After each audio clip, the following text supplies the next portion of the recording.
Alright, so it's 9:55 Sunday evening. Just closed the gate to the compound, and the video I had paused just a second ago, I went out of the screen to reply to a message to Amanda telling her I'm coming home, and it won't let me add to that video. I'm not sure. I'm sure there's a way to do it on the phone, but I'm not sure how to do it. So yes, the screen is vertical. That is how I hold the phone. It's just out of habit. There's nothing to see anyways. I'm just gonna head home. So got several hours of work in, did a bunch of emails, cut a bunch of belts tonight, and two ladies will sew those in the morning, and it'll be business as usual. Generally on the drive to and from work, I'll just listen to podcasts. I can listen to music. Local radio station doesn't really have shit worth listening to. I mean, it's got, top 40 stuff. But on the drive in, there's a radio talk show on 105.5, which has the closest thing to rap music you will have here. And I don't even remember the name of the talk show. It's funny. They do a lot of, what's happening with current news shit. And in the morning, they play a few songs in between their show. It's a syndicated radio talk show. It's big. I just can't remember the name of it. It's funny. It's two guys. They have a girl on there too. But I'll come in and I'll be talking to Jeff or the guys about something I'd heard on that show, current events. But the reality of it is, had I not known any of that, it would have changed my life in no fucking way whatsoever. So I just listen to podcasts, usually a survival podcast or a permaculture podcast, stuff like that, because it betters my life. It adds to what I want to do and the direction I'm heading. And I'll forget about survival podcast and forget to listen for weeks at a time, sometimes a month. But I always find that I go back to that, and it's just a mindset check. It puts me back into that mindset. It reminds me, hey, you need to plant those trees. Hey, so you got some old chickens you need to get rid of, and get some new chickens for better egg production and make those other chickens into soup, shit like that. So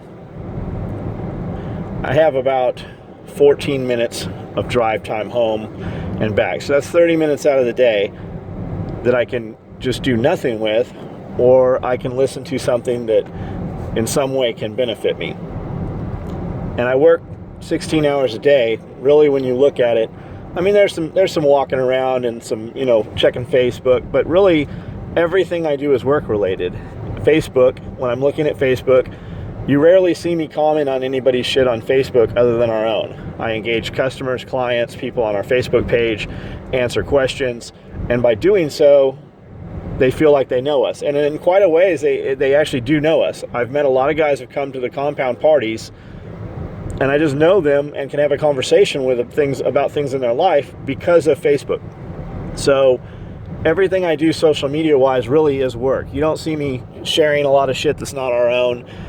You don't see me commenting on a lot of stuff that you'll rarely see me show up on your Facebook page and comment on something. I don't have time to look at other pages. It's a full-time job just monitoring ours and Instagram and a little bit of YouTube that we've been doing. So that 30 minutes, I can use it to decompress or unwind or whatever, and really that is what it is anyways. But everything in my life has to go a direction that is going to benefit me and my family and those around me in some manner. Otherwise, it doesn't belong in my life. And when I say, I work 16 hours a day, that's physically 16 hours a day of actual work. It's 10 o'clock right now on Sunday. I'm going to go home, and I'll put on some show that I don't even know what it is, our DVR recorded, either The Walking Dead or The Strain or Vikings or American Horror Story, something like that. But I don't really watch them. They'll be on in the background. I'll have a snack, some meats and cheese or something. Watermelon, we can get it. By the way, watermelon's gone. There is no more until next year. I eat a lot of watermelon. And I'll just do emails and social media and answer questions.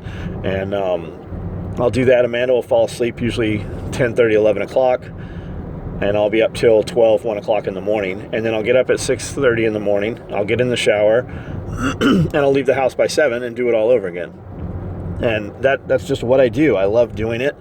And, people that work for us, their jobs can entail a lot of different things. The guys that clip and clean are not just clipping and cleaning. They're outside taking care of animals. They're outside using heavy equipment. They're outside. Whatever it is we're doing that day, it can always be a vast, variety of different things. And we've got some guys that are clipping and cleaning, and we need to bring them into the cutting department and teach them some other things and make their skill set more useful within the business. So we're going to hire some new clip and clean guys. And basically they clip threads and do some marking when the sewers need something marked, and pass it back and forth and put buckles on shit and do the grunt work. And it's really, we say it's a fifth grader. You trace and cut shit with scissors, and anybody can do it, you would think. But with that job, when they come in the morning, if there's not a lot of work on the table, they might be outside pulling weeds or, spraying Roundup on the gravel outside where weeds are growing. I mean, it could be any number of things. It could be, light building. It could be just hauling, shit around on the property. Could be, anything, literally. You never know what it will be. And we're looking for a new one of those guys. And ideally, we get 2 or 3 of them. We usually get a local dude, which doesn't tend to work out. And then we get a dude who travels. And we like guys from out of town for those jobs because they come here and they have to work. They can't just decide not to come in or sleep in late in the morning because they're going to go home and go to mom's house and watch some television. Those guys that come in local asking for those jobs, typically people around small town that want to work, they have a job. They already have a good job. So when he comes in and asks for a job, it's because he's tired or he's bored or he has some little trinket that he wants to buy and he thinks he wants a job. But the reality is they didn't want a fucking job, or they'd have had a job already. That's not all of them. We've got a dude that's somewhat local, lived in the area, and he does a great job. But we've had fucking 20 of those dudes, and 1 out of 10 are worth the shit and stick around. When you have to chew his ass over something, he gets butthurt, and it's just too easy for him to leave. Whereas a dude here from out of state, he'll bear it out, and he will, be at work tomorrow morning because he has to fucking work. The guy that moved here with his family, he will square his shit away because he has moved his family here. He has to work. You will get your money's worth out of him. And in turn, when he sticks it out through the shit times and getting his ass chewed, we see that and we reward that, and he becomes part of the family. But we're looking for another dude. And you never know. Like, it's the guy you don't expect that will show up.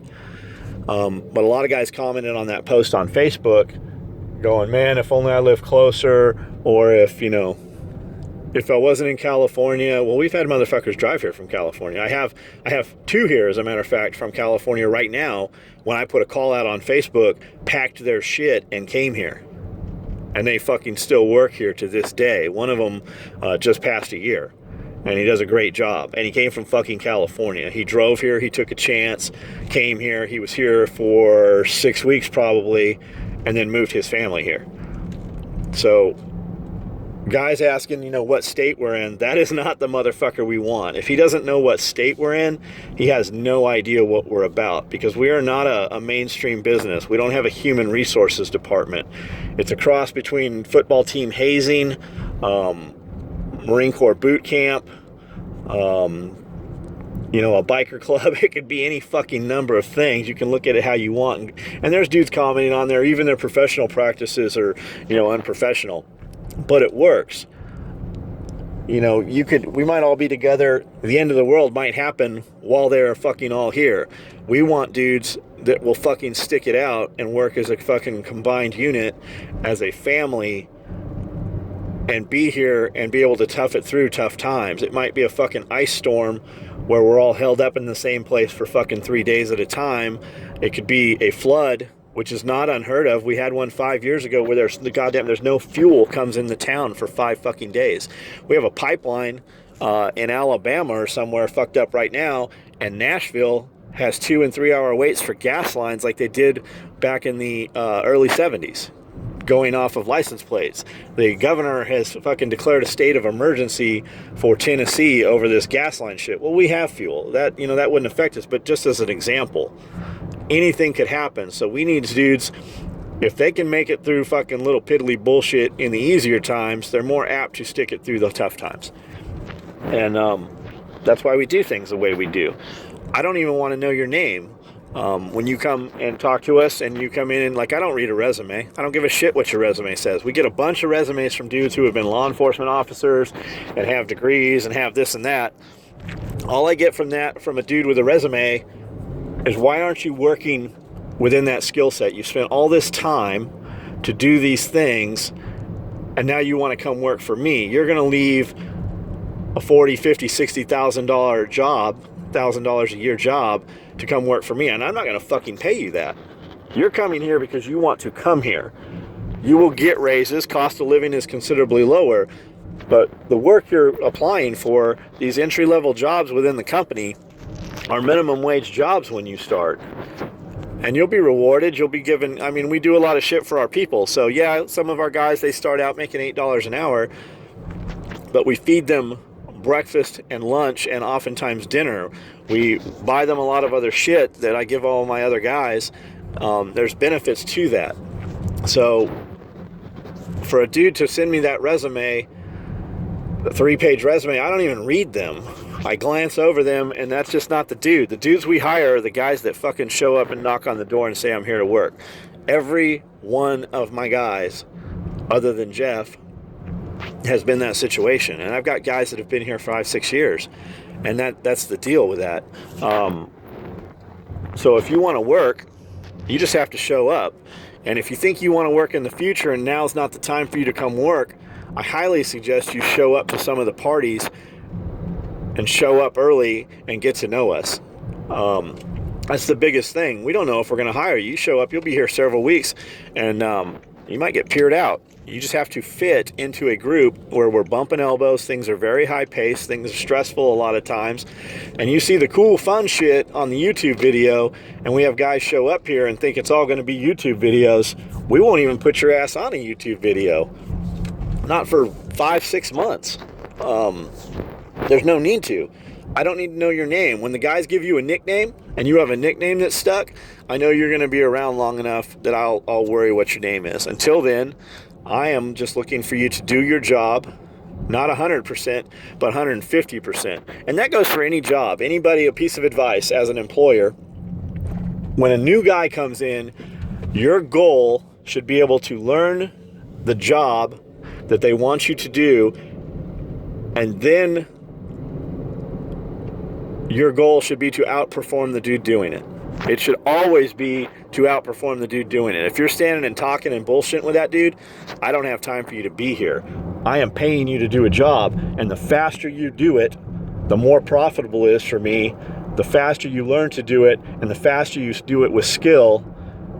If I can come to the table and you guys are clipping and cleaning product, and you've got 2 pieces of product done, and I can do you do 2 pieces within 5 minutes, but I can do 12 pieces in 5 minutes, and that's not my job, we got a problem.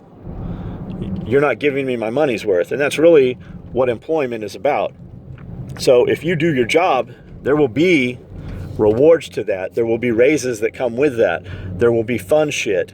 There will be other stuff that goes with that. If you run out of work on the table, we will find other work for you. I will never send a dude home unless he's fucking around. I will never cut your hours down unless you're fucking around. If a dude comes to me and asks me for more hours, I will always give him more hours unless you're fucking around. I can always find something with 10 acres of property and all the animals and all the shit going on constantly at SOE. I can always find more work for you if you are doing your work correctly and promptly and satisfactory. I've got a kid that works for me that makes more money than some of my older guys do, and gets more hours than some of my older guys do, because the older guys at 5 o'clock, they just leave. The kid wants to work. If I said, hey, I'm coming in Saturday morning, if I say, hey, I'm going to come in if you want to work for a few hours this morning, you totally don't have to. He will be there every time. And when I take him out of cutting and I put him on the cleanup table, he will outperform my cleanup guys who do cleanup shit, he will outperform them 3-1. That means that the guys who are being outperformed should strive to do better. They should strive to work faster. I've got guys working for me that have had these great jobs.